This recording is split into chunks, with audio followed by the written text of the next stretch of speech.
La page sport de ce journal. Nous allons parler rugby parce que le trophée Webb Ellis est en Nouvelle-Calédonie depuis le début de la semaine et cette Coupe du Monde a été présentée ce matin aux enfants de la province sud, Morgane Boucher. Oui, 10 classes des écoles de la province sud étaient présentes ce matin au stade PLGC de Nouméa pour admirer le trophée promis aux vainqueurs du mondial qui aura lieu en métropole dans quelques semaines. Les jeunes étaient forcément émerveillés en voyant cette coupe.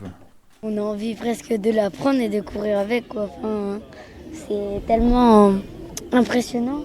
C'est incroyable. C'est vrai qu'on n'a pas la chance de la voir tous les jours aussi. Et voilà, c'est en plus pour nous une école.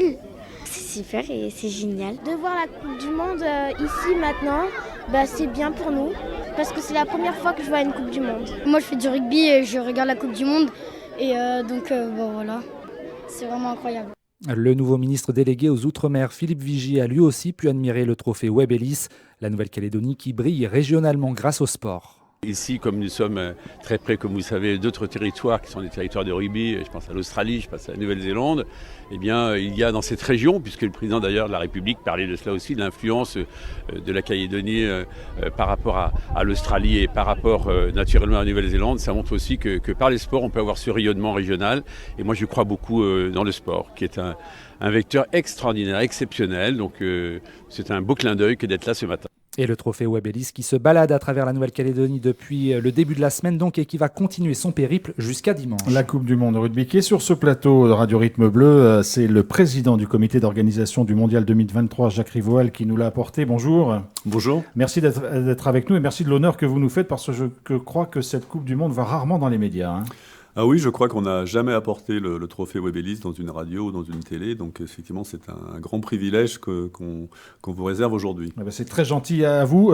On est à un peu plus d'un mois maintenant de l'ouverture de cette Coupe du Monde 2023. Jacques Rivoal, quel est le parcours? Pourquoi la Coupe du Monde est en Calédonie? Quel est votre souhait en la faisant voyager en quelque sorte?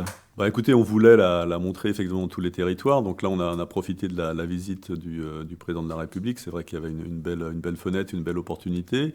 Mais je crois qu'on voulait aussi, en venant ici en Nouvelle-Calédonie, remercier et mettre en avant le formidable réservoir que représente pour l'équipe de France la Nouvelle-Calédonie et Wallis et Futuna, puisqu'en fait, on a 4 internationaux sur une feuille de match de rugby, c'est 22 joueurs, hein, 15 joueurs plus 7 finisseurs.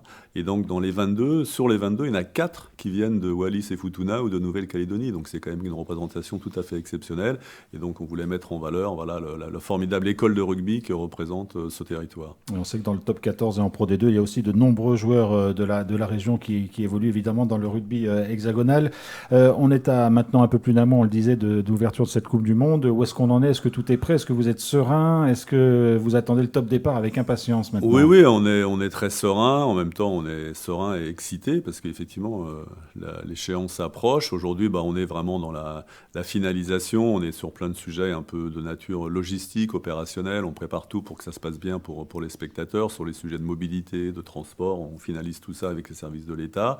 Et puis surtout, on prépare les éléments très, très joyeux que vont être la dimension festive de l'événement parce que ça va déjà commencer par une grande cérémonie d'ouverture avec comme maître de cérémonie Jean Dujardin, donc l'icône français du cinéma français, qui va être à la fois le réalisateur et l'acteur principal de la belle cérémonie. Alors je ne peux pas vous dévoiler le détail, on veut garder un peu de surprise. On va parler de rugby, on va parler de France, on va parler de la richesse de notre pays avec ses terroirs, ses territoires. Et puis bien sûr, on va mettre en avant les valeurs du rugby. Voilà, ça va être une belle fête. Il y a aussi toutes les cérémonies d'accueil, puisqu'il y a 20 camps de base qui vont accueillir les 20 équipes dans 20 villes différentes. Et donc on se prépare là aussi autour du 2 et du 3 et du 4 septembre à faire des grandes fêtes, des cérémonies d'accueil. On va dans des lieux iconiques dans chacune des villes. On va accueillir donc pour la première fois les équipes qui prendront leur marque. Et puis il y a aussi tous les villages du rugby, les marchés du rugby. Enfin,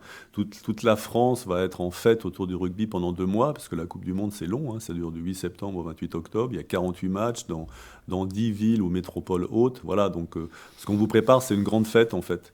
Il y a une compétition sportive aussi, mais nous, on veut mettre en avant vraiment la dimension festive. Et je crois que tout le monde l'attend aujourd'hui, parce qu'on a envie de se retrouver autour des belles valeurs du rugby, la fraternité, la réconciliation. C'est aussi un mot qui est important, je crois, en Nouvelle-Calédonie. Voilà, que tous les gens se retrouvent. Le rugby, c'est ça, c'est des belles valeurs, apporte le rugby, ça apporte du lien social, et c'est ce que j'ai longuement eu l'occasion d'échanger avec le président de la République là-dessus, et j'ai vraiment souligné ça. Je crois que c'était une belle opportunité pour la France d'avoir le grand privilège d'accueillir cette compétition, et je crois que l'actualité de ces derniers mois démontre qu'on a besoin de ces grands moments de retrouvailles autour des moments d'émotion sportive. Alors Jacques Rivoal, parlons un tout petit peu de ce trophée quand même, parce qu'il est évidemment emblématique. La première Coupe du Monde, c'était en 1987. Il y a des joueurs prestigieux qui ont brandi cette coupe. C'est David Kirk, le premier, qui était le capitaine de l'équipe de Nouvelle-Zélande. On pense évidemment à François Pinard et Nelson Mandela. On pense à Johnny Wilkinson, le capitaine de l'équipe d'Angleterre, qui est la seule nation de l'hémisphère nord pour l'instant à avoir gagné cette Coupe du Monde. On pense évidemment à Richie McCaw.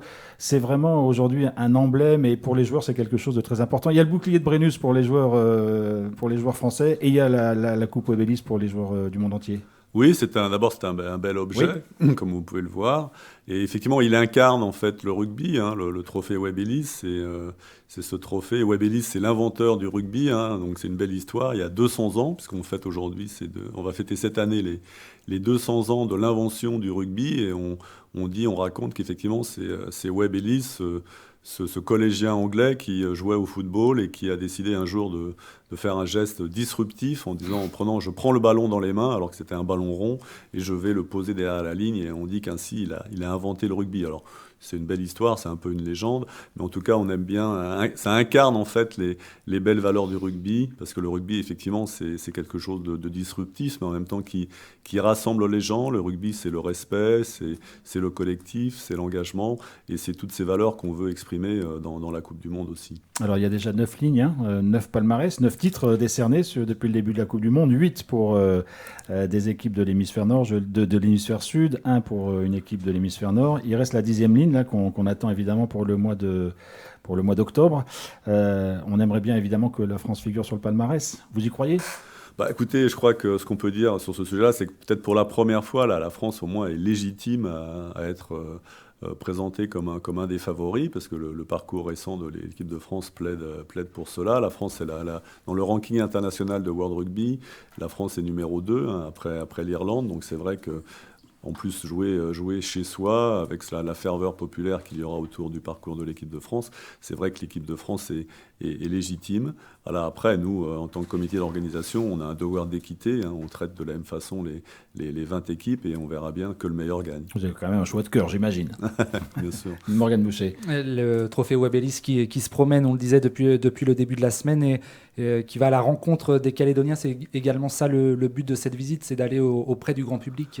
Oui, ce matin, vous l'avez rappelé tout à l'heure, on a fait vraiment une séquence très, très, très, très intéressante, avec beaucoup d'émotions. On voyait tous ces jeunes, ces enfants, le ministre qui était là, le haut commissaire. Donc c'était vraiment un grand moment d'émotion, filmé par des drones, avec les enfants qui témoignaient de leur ferveur pour cette Coupe du Monde. Et les propos que vous avez relatés étaient vraiment très, très émouvants. Donc effectivement, on veut vraiment que cette Coupe du Monde, ça soit un événement populaire.